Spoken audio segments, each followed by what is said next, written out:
Hello everyone, मेरा नाम आकाश मोरे है और मैं एक क्लिनिकल एम्ब्रियोलॉजिस्ट हूँ। और आज मैं आपको आईयूआई के बारे में बताऊंगा।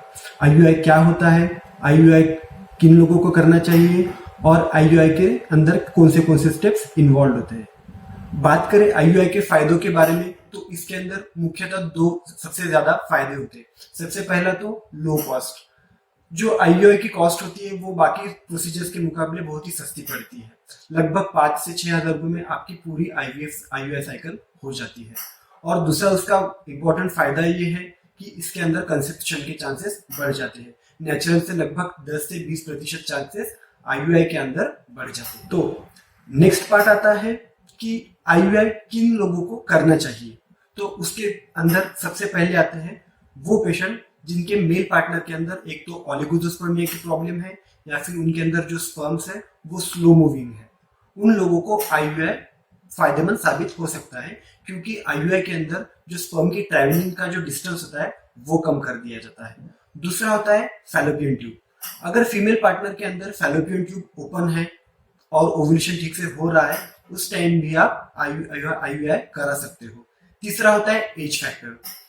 अगर मेल और फीमेल पार्टनर दोनों का भी एज कम है और इनफर्टिलिटी जो है वो ज्यादा लंबी इनफर्टिलिटी नहीं है, तो उस टाइम भी आप आईयूआई के लिए जा सकते हो। नेक्स्ट होता है इडियोपैथिक इनफर्टिलिटी।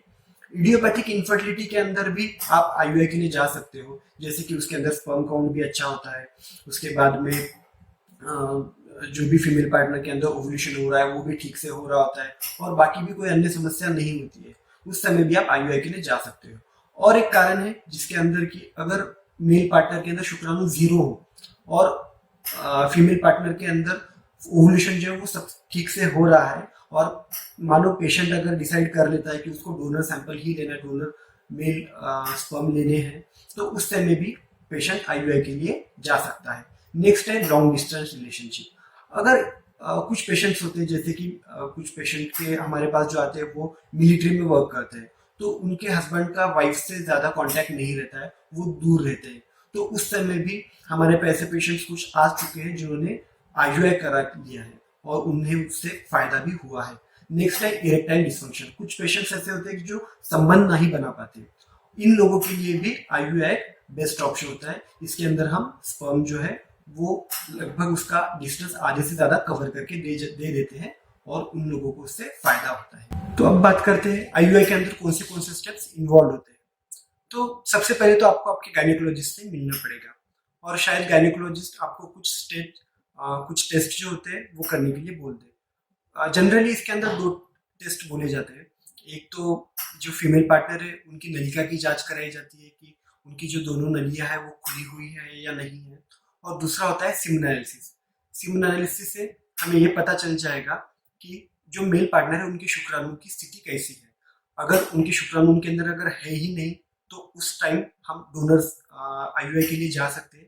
अगर शुक्राणु अच्छे हैं उनके अंदर, अगर उससे आईयूआई हो सकता है, तो मेल उनके सेल्फ पार्टनर से भी आईयूआई हो जाएगा। उसके बाद में एक बार प्रोटोकॉल डिसाइड हो जाता है कि आईयूआई सेल्फ करना है या फिर डोनर करना है, उसके बाद में फीमेल पार्टनर को मेंस्ट्रुएशन साइकिल के डे 2 को बुलाया जाता है और उनकी ट्रांसवेजाइनल सोनोग्राफी की जाती है।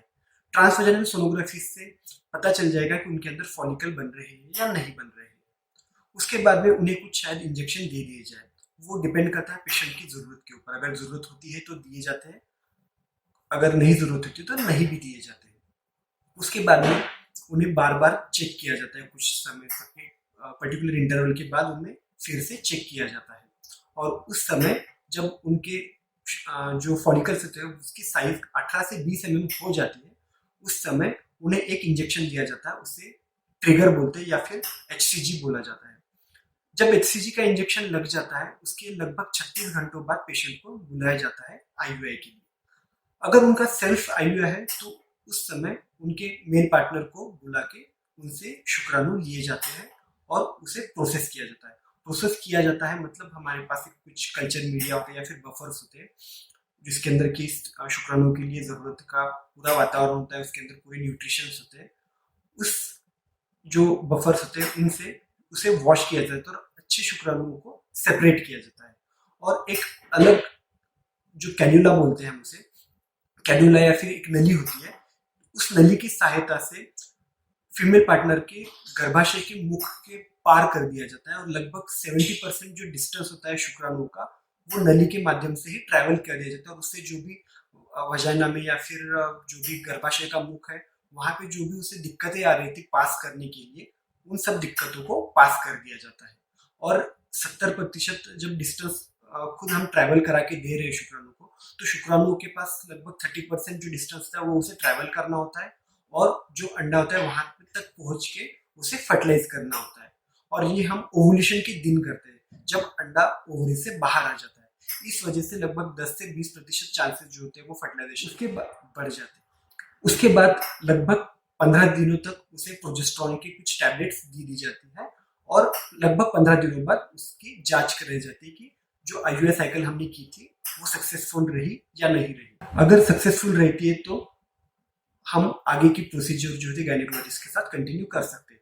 अगर अनसक्सेसफुल रहती है साइकिल तो आप फिर रिपीट आईयूआई साइकिल के लिए भी जा सकते हैं, या फिर अगर आपके लगभग 4 से 5 बार आईयूआई फेलियर हो चुका है उस टाइम पे आप आईवीएफ साइकिल के लिए भी प्रोसीड कर सकते हैं।